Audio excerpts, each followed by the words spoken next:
Welcome to another episode of 2MFers. I am Brax Night Fighter, and as always, I have the one and only R.E.M with me. R.E.M, how we doing? Doing great, doing great. All right, so today we're going to take on part two of our four-part series, and we're going to talk a little bit about recruiting. And I'm going to let R.E.M kind of get us started on that. R.E.M, what do you got to say about recruiting? As we discussed in our previous episode about culture, every piece of recruiting builds into culture. And I know, Brax, you are the absolute expert in our guild, and especially between the two of us in recruiting. You're the assistant recruiting officer for our alliance. And so you definitely have more experience. You play the best lessons that you learn through your early that fits into the whole concept Um, of culture. it has its challenges, um, and it's how you tackle those challenges and how you address those things is what's going to help you out the most. But the first thing, and kind of bouncing off of our first episode and what you've already alluded to, Rem, is that you have to have a culture in place, and so that's the first part of recruiting is you have to recruit for your culture. Um, your GP, your TB stats, your territory war record, like all those things are important. They're going to be important to your recruits and everything, but in the long run, you got to figure out, is this person going to fit my culture? Is this person gonna work in our culture? Because it's going to determine whether they're going to stay or not. You may get somebody in there for a little bit, but if they are not bought into your culture, they're going to leave.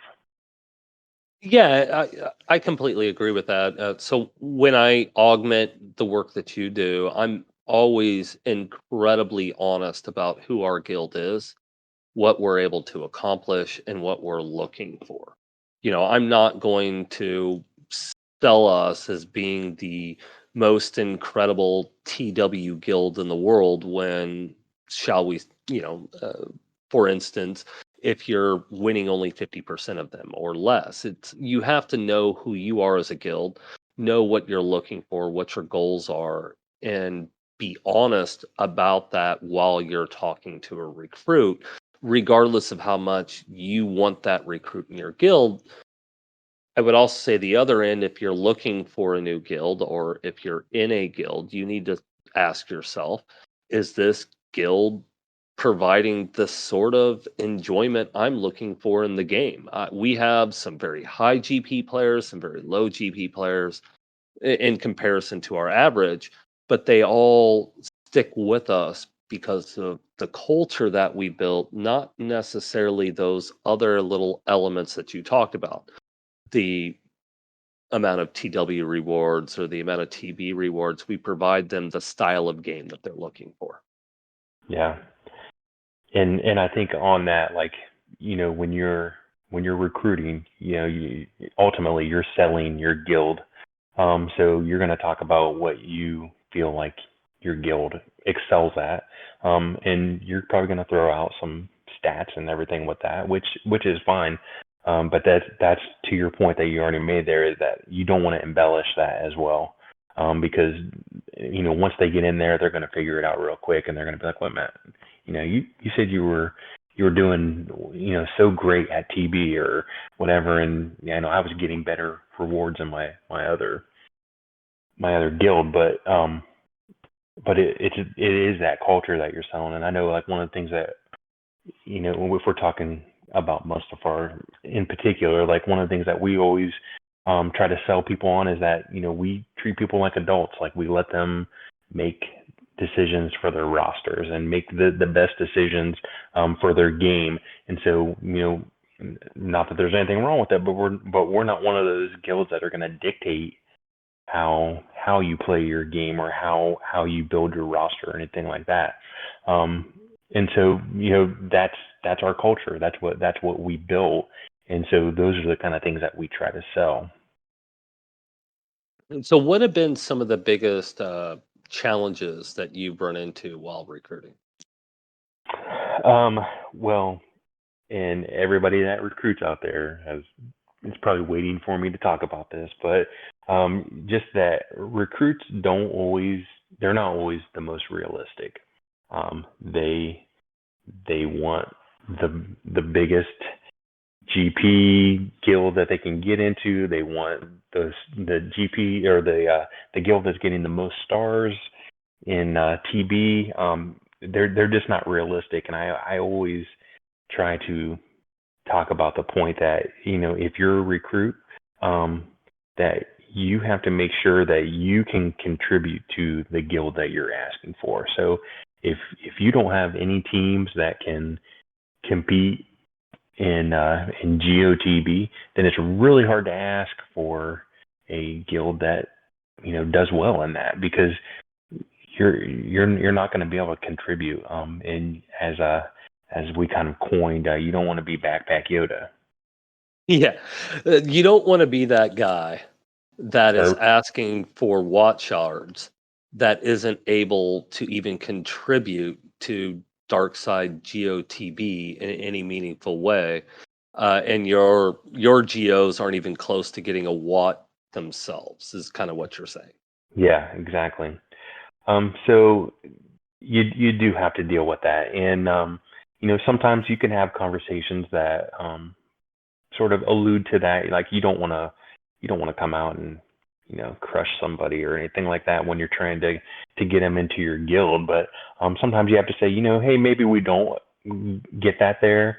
Um, yeah, that we don't do as well in that aspect, but you know that's where you almost have to spin it into, but you can help us get there. Looking at your roster, you have X, Y, Z. We feel like you can help us out a lot.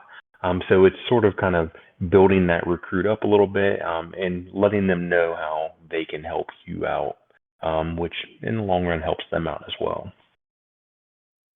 We we've talked a little bit about how culture is obviously the priority when you're going through recruiting, and I think that's a priority for both the player that's looking for a new guild or the officer that is recruiting a new player. And then we've talked about some of the other measures of being able to fit in terms of game style. Can you actually contribute? Are there any other elements of the recruiting process that you think it's important for people to know? Well, I think as your guild develops and continues to evolve, like your recruiting priorities change a little bit. So when you're a lower GP guild, um, you're at that point you're looking for bodies. Like you're just trying to fill voids. You're trying to bring people in, and I mean that's sort of the groundwork of helping to build that culture that you're going to initially roll out. But then as you get to that sort of mid-level GP range, then you're more kind of trying to build up the strength of the guild, and so you're looking for people that are going to help the guild like to continue to build forward. And then as you get into the higher GP, then you're looking more at depth, and you're looking more at more fine-tuned um, rosters. Would you agree with that? I wouldn't say depth as much as you're looking at focus. In that mid game aspect, you're definitely focusing on just those specific meta teams that you need to be effective uh, in those mid levels. But when you get to the end, you are looking at depth, but it's a progressive depth.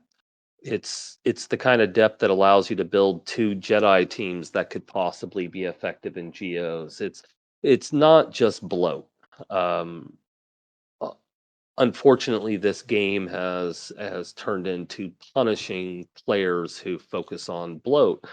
Un- One of the great things about Mustafar, though, is we have figured out how to deal with a lot of that, and we have been able to build enough GP to overcome a lot of those challenges that long-term players that run into.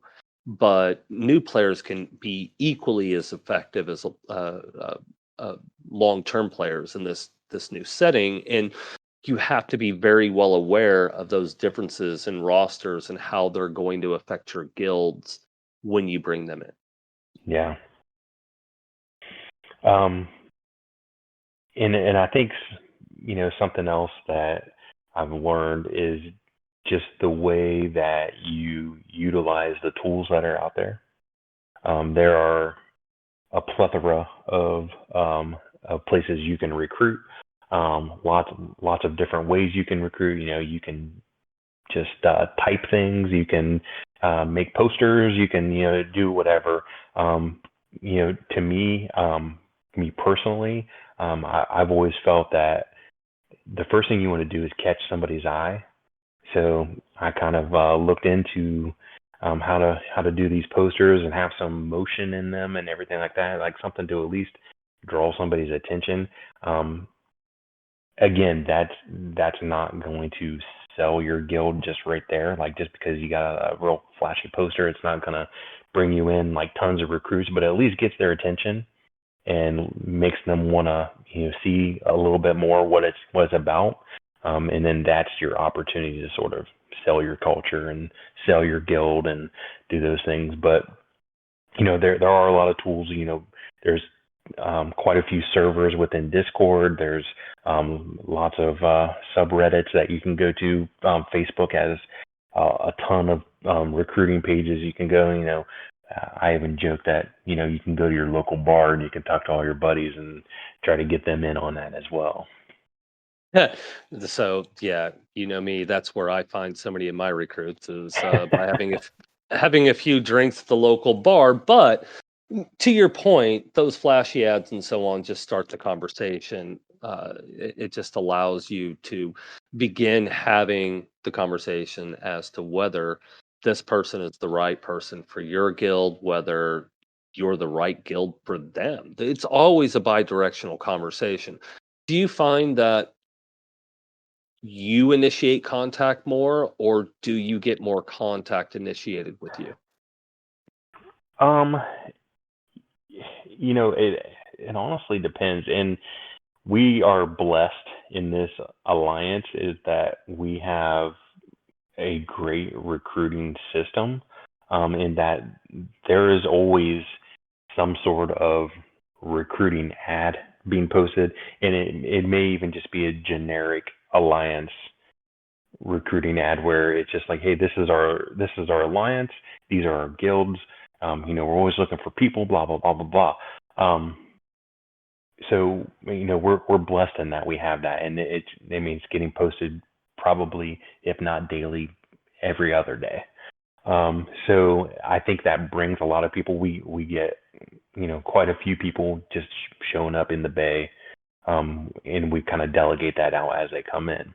Um, I feel like recently, it's been a little more of having to reach out, and going to some of those recruiting sites and trying to make contact. As recruits, a lot of times, like I feel like they more, especially as we get into these higher GP guilds, they're more like, hey, you come find me, and I'll tell you what I have to offer. Um, when you are kind of in some of those lower GP guilds, you're more like, hey, I need to go find something else, or I need to find some. There's a lot of people that just need to in a guild, to get out of one of these starter guilds and get in a guild. So I feel like they're more apt to come to you and go find you, where a more seasoned player may just kind of put their name out there, but more see like hey, who really wants me? Who wants to I always think it's kind of like a, college football recruit. Like they're like, hey, I'm great. You tell me what you got, what you have to offer me. Absolutely. So, what have been your biggest red flags that you've noticed during the recruiting process? Ooh. Um, well, obviously, kind of like what we already alluded to, like if you're asking for something that is just highly unattainable, like if you have 1 million GP and you're asking for a guild that does CPIT, that to me it's like, well, what are you really asking for? Like you're just asking for a free ride at that point. Yeah, I have found that the easiest way for me to avoid those sort of situations is just to be, like I said, I'm brutally honest when I'm recruiting a player about what my guild is, what it's able to accomplish, and I'm not insulting to my guild. I have a lot of positive things to say about it, but I am brutally honest, uh, even to the point of raid times. If you're, an Australian player, you're probably going to hate our raid times. They're just not going to work for you. And if raids matter to you, then obviously we're probably not a great guild. But so I look for things like that. One of my first questions I always ask is, what are you looking for? And then I am very honest about whether we can provide what they're looking for. Yeah. Well, and I kind of to your point there too. Like I do ask follow up questions sometimes where, like, if they're like, well, when are your raid times? Then I say, I'll let them know that, and then sometimes you get a little feedback as far as like, well, I'm not sure if that's going to work for me, and then I ask them like, well, how often do you do raids? And there's been sometimes they're like, well, I guess I really don't hit it that often. It's like, well, is that raid time really that important to you then? Yeah, And I think that, I mean, sometimes that's made a recruit and sometimes that's broke a recruit, and that's fine. We just have to be upfront about that. yeah, you have to be fine with either winning or losing a recruit by making sure that they're the right one for you. And even then, I will be completely open and upfront. I would say you're doing good if half of your new recruits stick. It's just the nature of the game. Uh, People are always, they either love your culture or they don't. So you should never be offended. And you need to make sure your guild is never offended if somebody joins and finds out that it's not the right fit for them. hmm I that's another thing that I've found is that you can't take it personally. It's not, especially like right now, like we have some new content that's out. We've got CPIT, we've got other things that are kind of newer, and so there's a lot of people that want that right now. And if you can't give them that, then you really can't let your feelings get hurt because they go to a different guild to get that. And to be honest, like I always try to be, I don't want to say professional, but I try to be respectful. And if somebody decides that this isn't going to work out for them, I always, wish them the best luck and just let them know if anything changes that, we could, are open to having them back and everything like that. Because there have been times that we've had players that have left for greener pastures and they've said, oh, you know what? Maybe that wasn't for me, and they've came back, or even we've had people that have semi-retired and not really wanted to play the game or whatever, and then they uh they kind of got that spark back and wanted to play again. So it's that impression that you leave. If you're salty about it and you're act all pissed off about it because they left, and you leave them bad messages or whatever, you're probably never going to see that person again. So I kind of always try to think of the future a little bit and you know how you're paving that road for the future as well. Well, yeah, every one of those interactions is leaving an impression on not only your guild but also on the alliance. And so those interactions are important. Whether you're a player that's, you know, moving out looking for greener pastures, maybe you want to come back to, that guild or to your alliance. Or if you're an officer that is dealing with somebody who is leaving, maybe, that person will want to come back and will understand why that your guild was the right place for them after all. So, always being a professional, like you said, is the way to go. Always remembering that everything you say, whether it's public or private, can come back towards you is really important. There's one more big thing I think you wanted to talk about, Brax, and that was the importance that recruiting is never done.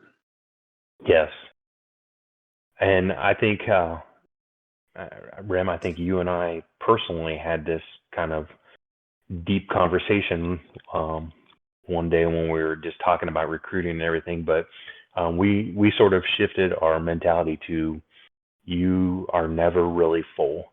Um, when you look at your guild and it says 50 out of 50, you need to have that mentality like I'm never really completely full because as we've already talked about, you're going to have people that decide to retire and not play the game anymore.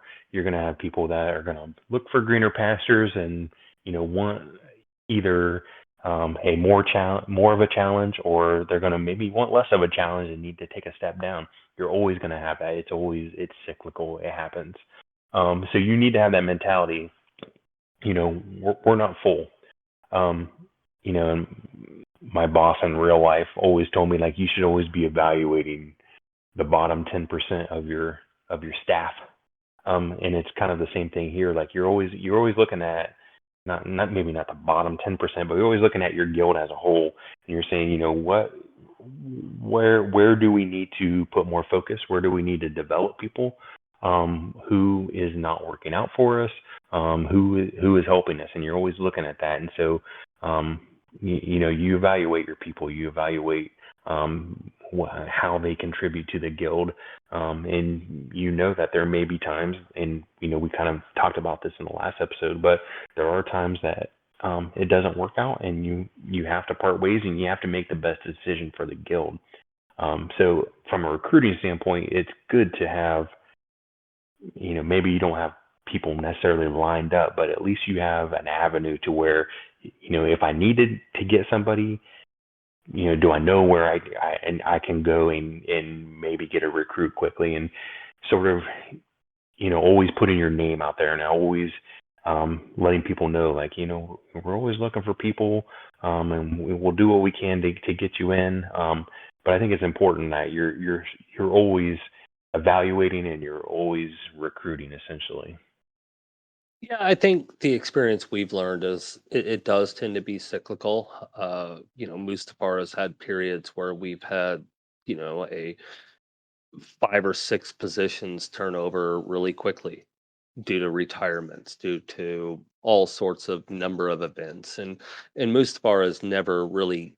We're not the type of guild that is just removing somebody because we found somebody better. That's not our philosophy. That's not our culture, and that's not what we're advocating.